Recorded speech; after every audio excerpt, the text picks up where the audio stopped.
Ռոբին սատկացնել եմ, կարուգացինել եմ սատկացնել եմ, կապալուգաց դուք եք կզե, դուք եք որ թախել եք,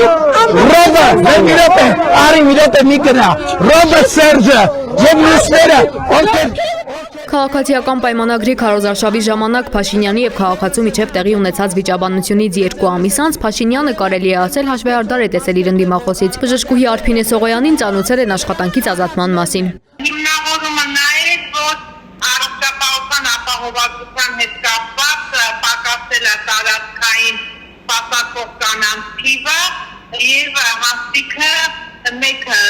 հաստիքը կրճատվել է եւ որոշել են, որ այդ մեկ հաստիքը անպայման ես պետք է լինեն։ Կանանց կոնսուլտացիայի բաժինը, որը 2005 թվականին Քանաքեր Զեյթունի պոլիկլինիկայում հիմնադրվել է Արփինե Սողոյանի կողմից, կշարունակի գործել առանց բաժնի վարիչի։ Առողջապահության ապահովագրության ներդրման հետևանքով հաստիքների կրճատումը, ասում է բժշկուհին, կարծես թե միայն իրենց պոլիկլինիկային ու մասնավորապես իրեն է վերաբերում։ Բժշկուհին վստահ է հաստիկի կրճատումն ընդամենը պատրվակ էր իրենից վրեժխնդիր լինելու համար։ Ինչու են թեժ վիճաբանությունից 2 ամիս անց հիշել բժշկուհուն։ Սողոյանը կարծում է փորձել են նախընտրական շրջանում խուսափել հնարավոր աղմուկից։ Նախընտրական շրջանում, երբ որ Աբինյանին այդ հաղթը տվեցին, թե ինչ է սպասվում, ասել ոչ ոք իր քաղաքական հայացքների համար չի հեռացվի աշխատանքի, մենք իհարկե սա չենք անտեսի,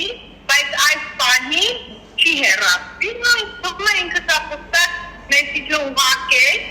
որ ընտրություններին մենք կհասնենք, այդ դրանից հետո կխփեցնենք, ես այդպես ընկալեցի և հաստորեն չեմ ստացել։ Սողոյանն ասում է տեղի ունեցածն անակնկալ չէր իր համար, գիտակցում էր ինչ հետևանքներ կարող է ունենալ Փաշինյանի հետ վիճաբանությունը։ Ինձ ոչ կարող են լրացնել, ոչ իմ քաղաքական հայացքները փոխել, ես իրենց չնայատացելու ոչ մի բան այդևս չունեմ, թվում է բոլոր խոսքերը ասված են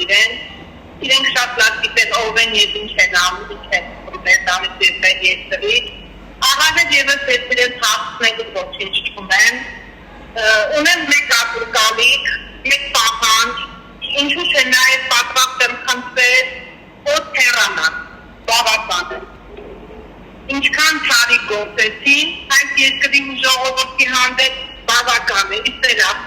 հեռացեք։ Մասնագիտական գործունեությունը դադարեցնելու մտադրություն բժշկուհին չունի, ասում է սիրում է իր մասնագիտությունն ու վստահաբար շարունակելու է աշխատանքը։ Կգտնվի արդյոք բուժհաստատություն, որտեղ չեն վախենա աշխատանքի ընդունել Փաշինյանի հետ վիճաբանած կնոջը, հարց է։ հանեք ձեր մասկեկը, Ռոբի լակոտներ, Սերջի լակոտներ, Գագոյի լակոտներ, կալուկ, չոքցնելու եմ սաղիկ, հատ մասկեկները կոխելու եմ համապատասխան տեղերը։